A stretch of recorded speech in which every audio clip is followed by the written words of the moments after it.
Você já ouviu falar essa frase? Nossa, essa criança não tem jeito, esse adolescente não tem jeito, ou esses políticos não tem jeito, esse país ninguém conserta. Ah, essa mocidade cada dia pior, não tem jeito. E quando a gente fica se perguntando o que seria para dar jeito nisso? Como daríamos jeito na sociedade, nos políticos, na juventude, nas coisas erradas que o ser humano faz? Uma pergunta maior ainda que vem é: por que fazemos tantas coisas erradas como sociedade, como seres humanos, como crianças, adolescentes, jovens, adultos, chefes, autoridades? Por que erramos tanto? Como faríamos para dar jeito nisso tudo? Hoje nós vamos falar no plano de Deus para dar jeito em todas essas coisas. E o plano foi enviar seu Filho Jesus para morrer e pagar o preço dos pecados de todos, pagar o preço para a falta de jeito e dar um jeito. E Jesus deu esse jeito nos justificando, onde Ele tira a culpa. Quando a gente crê no sacrifício de Jesus, santo, perfeito e puro, a gente está justificado, não temos mais culpa perante Deus. E Ele também nos dá uma outra salvação, que é a salvação do poder do pecado, ou seja, agora temos jeito. Para entrarmos no detalhe dessa palestra, nós vamos dividir João 19, 31, 42 em duas partes. Profecia, evidência física e espiritual, do 31 ao 37, e profecia cumprida, 38 a 42. O versículo 31 começa dizendo: era o dia de preparação, o dia seguinte seria um sábado, dia sagrado. Como eles não queriam que os corpos permanecessem na cruz durante o sábado, os judeus pediram a Pilatos que mandasse quebrar as pernas dos crucificados e retirar os corpos. Vamos ver aqui ações humanas nesse primeiro versículo que contribuíram para um cumprimento da profecia da morte de Jesus. Disseram que no dia da preparação, esse dia anterior a um sábado especial, sabemos que os judeus tinham extrema consideração para o sábado. Ninguém deveria trabalhar aos sábados. O sábado não poderia nem ter cura. Ninguém poderia ser curado ao sábado. Lembra-se de João 9, quando estudamos que até cura era um trabalho? Embora os líderes estivessem dispostos a matar um homem inocente, eles não queriam que os corpos fossem deixados na cruz nesse dia especial. Então eles decidem agilizar o processo quebrando as pernas dos crucificados com um martelo usado pelos soldados romanos, quebrando as pernas dessas pessoas que estavam na cruz. E aí a Bíblia fala que os soldados quebraram as pernas do primeiro homem que fora crucificado com Jesus, e em seguida as pernas do outro homem. Quando pendurado na cruz, se as pernas da vítima estivessem quebradas, causaria uma morte muito mais rápida, uma morte por asfixia. Por quê? As pernas davam apoio para o crucificado se levantar, respirar e não morrer sufocado. Sem as pernas, essa cavidade torácica, não seria possível respirar fundo, e aí viria a falta de ar, a asfixia. Normalmente os romanos deixavam as vítimas da crucificação penduradas até morrerem. Isso poderia durar vários dias. E se eles precisassem acelerar o processo, por qualquer motivo, quebrariam as pernas com um martelo de ferro. A morte por asfixia, perda de sangue ou choque, o que for, seria mais rápida. Jesus se rendeu, submeteu-se ao Pai como sacrifício perfeito para absolver a ira dele, nos justificando. Nós merecemos essa ira. E por mais terrível que seja, isso foi o plano de Deus desde o início. Gênesis 3 começou com tudo perfeito. Tínhamos Adão e Eva no paraíso. O pecado entrou através de Adão, quando ele aceitou o fruto proibido dado por a Eva pela serpente. E todo ser humano, depois disso, herda essa natureza pecaminosa, essa pecaminosidade. Ou seja, o ser humano não tem jeito. Herdou-se, não tem jeito. Herdou-se as falhas, os erros, as traições, todos os tipos de pecados. Todos os tipos de pecados sem distinção e sem peso. Qualquer pecado é uma falha, uma regra perante a barra de Deus que é santa. E a santidade não vem naturalmente. A santidade não vem por uma ação humana, porque por mais que o homem tente ser reto e santo, ele não consegue. O pecado sim. O pecado não tem jeito, vem natural. E essa é a nossa natureza, uma natureza caída, que nos coloca sujeitos a julgamento de Deus. Ou seja, todo erro merece um julgamento. Tudo que está fora da barra de Deus merece um julgamento. E lá no Éden, se você lembrar, tinha duas árvores.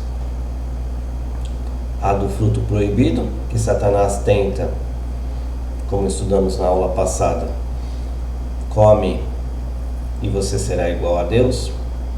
Mesma acusação que fizeram a Jesus de blasfêmia. E tinha a árvore do conhecimento do bem, tinha a árvore da verdade, tinha a árvore do conhecimento do bem e do mal, e tinha a árvore da verdade. Essa árvore da verdade, simbolizada por Cristo, poderia ter sido uma escolha para eles comerem. E eles não comeram, eles comeram pela sua decisão a árvore proibida, trazendo a nós uma natureza pecaminosa, trazendo a nós uma consequência de julgamento. Deus é perfeito e a sua barra é perfeita. Não somos pecadores. Jesus foi perfeito aqui na terra, sem pecado. Ele forneceu a nós um sacrifício suficiente para suportar o julgamento que todos nós merecíamos, para resolver essa dívida, fechar essa brecha, abrir um caminho para que possamos novamente nos relacionar com Deus, sem o qual está virado conosco até então. E através de Jesus ele deixa essa ira e passa a nos aceitar através desse sacrifício. Não contribuímos com nada nessa história. Não podemos fazer nada, exceto olharmos para nós e vermos o quanto nós necessitamos desse Jesus, exceto crermos em Jesus. E no entanto, aqui está a beleza do Todo-Poderoso. As ações das pessoas, os nossos pecados, as ações das pessoas desempenham um papel no plano de Deus. No plano de Deus para esse momento de sacrifício. Ou seja, o Cordeiro Jesus estava na cruz. Agora o que fazer com esse Cordeiro? Parte disso aqui é que seu Filho, Jesus Cristo, crucificado na cruz, como esse sacrifício, nós pudéssemos receber o perdão dos pecados e a vida dele. Uma transferência. Fomos justificados pela fé e transferimos nossa vida de pecado, dando a Cristo as nossas vestes, sepultando o nosso eu e recebendo a vida de Cristo. Essa nova vida, limpa, santa, perfeita. Deus nos fornece detalhes sobre a morte de Jesus. Uma profecia, uma predição do que está por vir. Uma delas é que nenhum dos ossos de Jesus seria quebrado, o que Davi escreveu cerca de 1000 anos antes disso. Outra seria transpassado, o que vemos no verso 34, onde um dos soldados perfurou o lado de Jesus com uma lança e logo saiu sangue e água. O sangue para a remissão dos nossos pecados. A água viva que jorra para a vida eterna. Ou seja, o sangue de Jesus caindo naquela cruz para que eu e você pudéssemos ter acesso ao Pai, através dessa graça, através desse sacrifício, ou seja, justificados. Justificados pela morte de Jesus, o Cordeiro Santo, perfeito, sem pecado, inocente, para nós que não somos inocentes. Somos de natureza pecaminosa. Dependência total desse sacrifício. Sem esse sacrifício, nós não teríamos esse acesso. Sem esse sacrifício, Deus continuaria irado conosco. Mas Deus, através desse sacrifício, nos olha diferente. Nos olha remidos, comprados. À medida que o tempo passava na cruz, a capacidade de Jesus de se levantar e respirar diminuía. Diminuía. Seu fluxo de oxigênio seria restringido. E eles foram garantir que Jesus, foram transpassar para garantir que Jesus estava morto. Mas Jesus já tinha se entregue antes. Essa asfixia também pode resultar no acúmulo de líquido ao redor do coração, que quando perfurado, flui de seu lado essa água e sangue.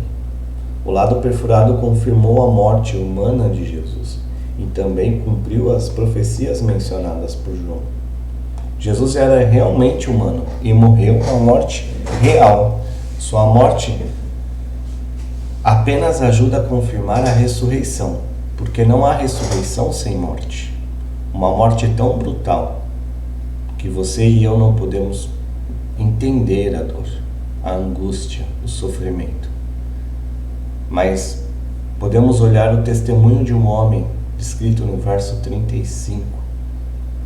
E João aqui, sendo esse homem, nos conta o seu registro, uma pessoa, uma testemunha ocular, uma evidência do que viu.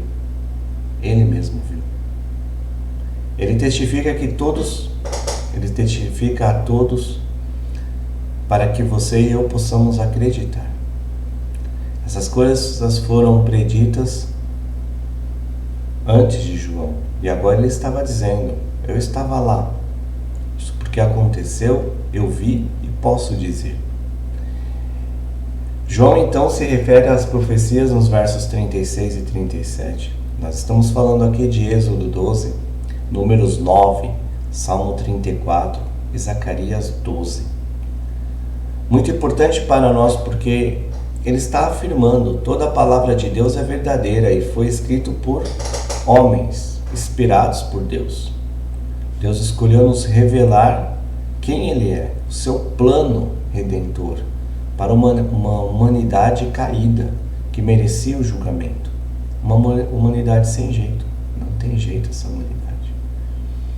E não precisava fazer isso, mas Ele resolveu fazer.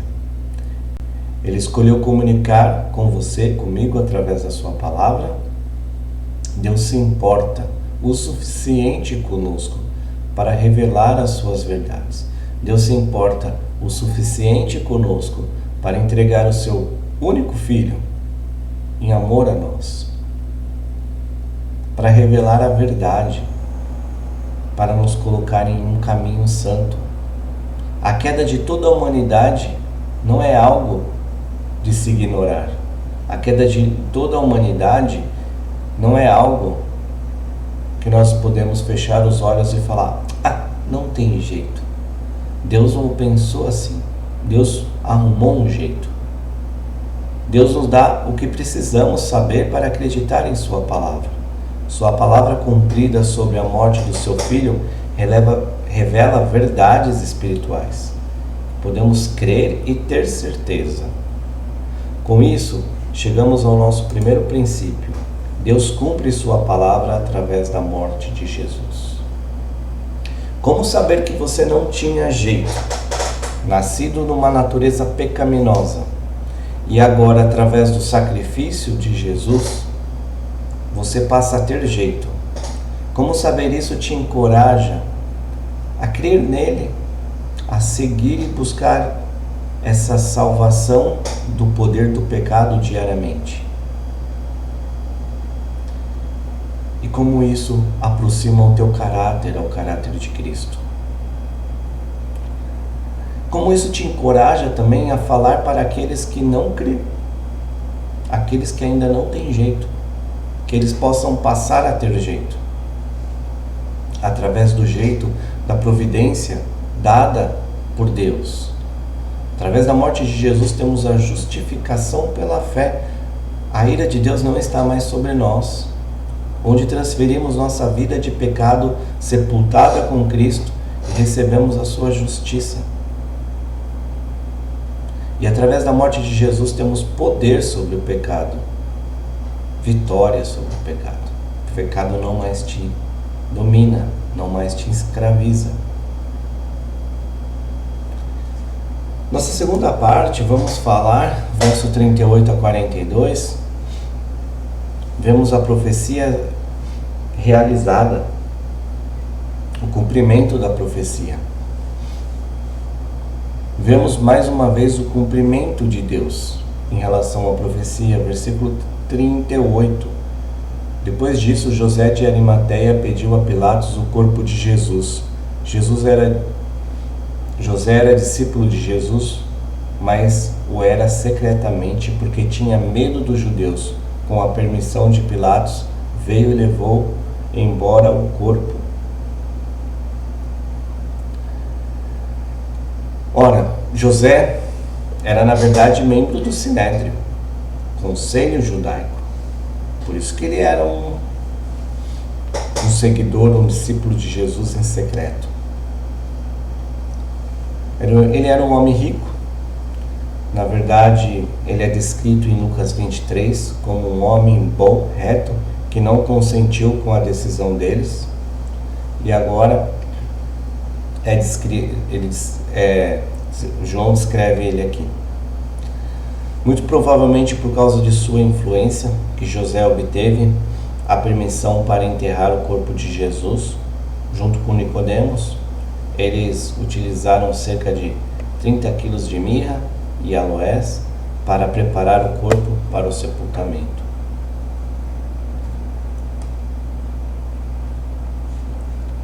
Desculpa, deixa eu voltar aqui, perder um pouco. Pulou a página. 75 libras, nós vemos, pode ser o gasto com tudo isso.